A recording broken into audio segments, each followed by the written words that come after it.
There's a perception by gringos, which is a derogatory term, by the way, that when you arrive in Mexico, you're going to be ducking for cover as bullets whiz by your head, or that you'll be kidnapped in broad daylight. But I'm here to tell you the reality is very different. And while there are some things to watch out for, no question about it, by and large, nobody wants anything bad to happen to tourists in Mexico. I've spent almost 30 years coming and going from Mexico and having all kinds of outrageous adventures. My son was born there, so we could take advantage of the law of jus soli to get residency for ourselves and citizenship for him. And I own property in the Riviera Maya. So I'm going to take you on a quick roundup of all the places that I know quite well and the considerations I think you should be aware of when you go to Mexico to avoid both problems and anxiety about going. The truth is, giving yourself an international lifestyle just isn't that tough, and it makes more sense now than ever before. International diversification is freedom insurance. If you want to know how I've done it for my family and how you can do it for yours for a lot less than you think, please subscribe, like, comment, and share with folks you care about. Starting with Mexico City, there's hardly a nicer big city in the world today. In the neighborhoods of Roma, Polanco, Reforma, that area, there's city living on par with the best places in the world at about a 50 to 75% discount. It's one of the nicest cities on earth, and they have some problems with water, so watch out for that until the drought resolves itself. I don't know that I'd be putting down roots in Mexico City. I don't want to necessarily be around 30 million other people when the water goes dry. The last time we stayed there was April 2024, and they were trucking water into the large apartment complex where we lived. So they would have to hook up it looked like a big gasoline truck, but it was full of water, and they truck this in every day, and they pump it into the building so people can shower and drink water. That's dangerous. But in terms of safety, nothing really to say about certain areas. Obviously, if you go outside that central area, the really nice area around Chapultepec Park and all the neighborhoods where expats tend to collect and gather, even late at night, there's no sense of any serious danger in these parts. You can walk home at 2 a.m. from a restaurant or dancing or what have you, even through a great big green area with trees and not a lot of people. And there's no real sense that there's any danger around. I certainly didn't feel it. That's point number one. You're not going to easily end up in any part of Mexico where problems occur. You're not going to go to the part of Guadalajara where gangbangers, are shooting at each other. That's just not going to happen. You're not going to go to Mexicali or Tijuana where there's a gang turf war going on. You and I do not go to those places. It wouldn't even be easy for you to find them. So you really have to go out of your way to find serious danger in Mexico. Yes, you could get very unlucky, but it's not likely. And if you're going from the airport to your house or your rental unit or a condo that you've purchased in an upscale, reasonably nice tourist expat area, you're overwhelmingly unlikely to find trouble. It's just the reality of Mexico that nobody talks about. The safest city in Mexico is Merida, where my son was born. It's actually so safe, I was bored to tears during the 3.5-4 months that we spent there. But it's also very prosperous, and it's growing. The rumor always is that this is where very wealthy, powerful families, probably some of whom are involved in narco trafficking, all send their children and their wives and their families. It's sort of safe zone, right? It's off limits. It's out of bounds, right? It's a no-fly, no-gun, no-violence area for these people. And it seems to me that probably is true. They certainly respect it. It's also very prosperous. There's good opportunities in real estate there still. It's growing like crazy. So I wouldn't be surprised to see Merida continue to grow. It's so safe. It's actually one of the safest cities in the world, if you can believe that. There's not many places in North America that are as safe as Merida. I think the murder rate clocked in at less than 2 out of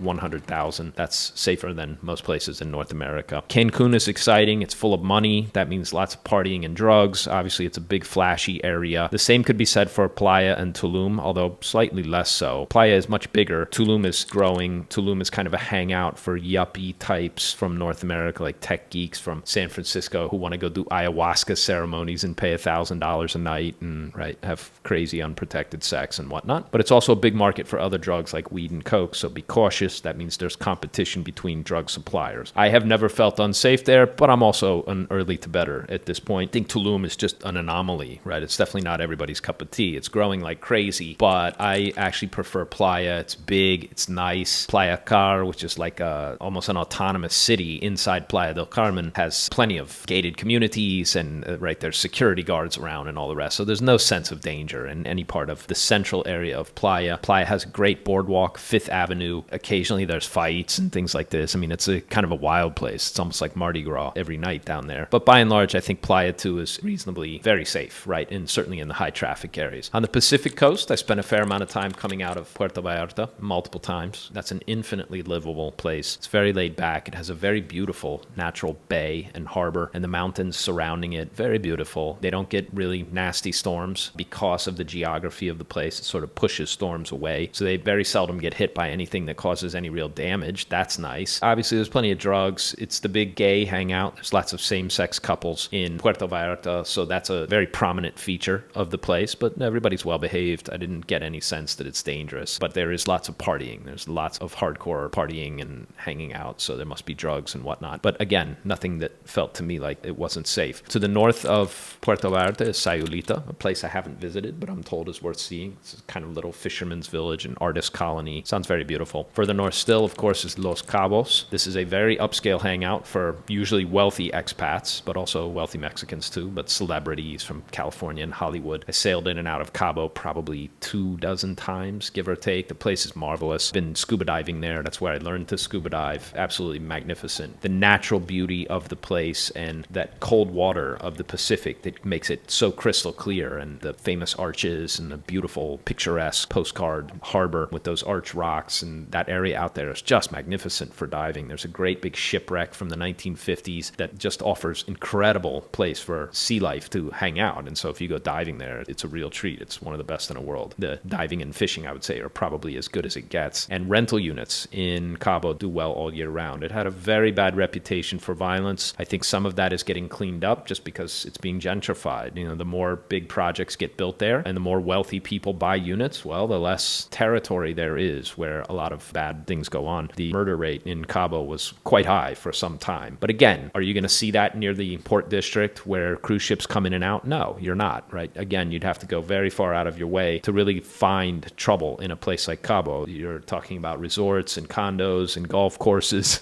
and high-end restaurants and, you know, Gucci handbag stores and whatnot. So no, there's not much to be concerned about in and around the area of Cabo. Very worth a visit. It's a very pleasant area. The whole peninsula of the Baja of California has just a ton to explore. For sailors, there's lots of places to gunk hole where you can just drop anchor and get cheap beer and go to shore and just to explore, right? The whole area is very historic. There's a long, long history of all kinds of stuff between both the U.S. and Mexico in that area. But like all Mexican towns, right, they're kind of quiet, interesting places. And so I really like them. The giant whale sharks and the manta rays, the big manta rays, come and migrate through the Baja of California. That's interesting. If you've never swam with a great big fish like a whale shark, you can get right up next to them. They really don't mind. They say not to touch them, right? But you can get right up next to their giant mouth as if they're going to swallow you. And it's a rum feeling, I can tell you. But interesting experience to have. In the center of Mexico, this year we visited San Miguel de Allende and Queretaro, both of which are in Guanajuato, both of which are in the highlands. And so it stays pretty cool up there. I mean, by and large, they're very pleasant, right, in terms of climate. It's not sweltering heat like in the desert in Mexico. It's actually quite pleasant. We actually got like sleet and rain and freezing rain and snow while we were in San Miguel de Allende, and worth seeing. Both are awesome, awesome walking cities. No real sense of any danger of any kind there, right? Both have live music in the park. Again, if you're in and around the tourist areas, what are you going to run into, right? All these areas are highly policed. It's the most likely area you're going to spend your time anyway. And so we stayed out of town in San Miguel de Allende, and I had no sense that there was any danger whatsoever. We sort of came and went by taxi whenever we wanted, and there was no feeling, even though we were quite remotely situated outside the city, that there was anything like tension or any kind of risk or danger or anything else. People were basically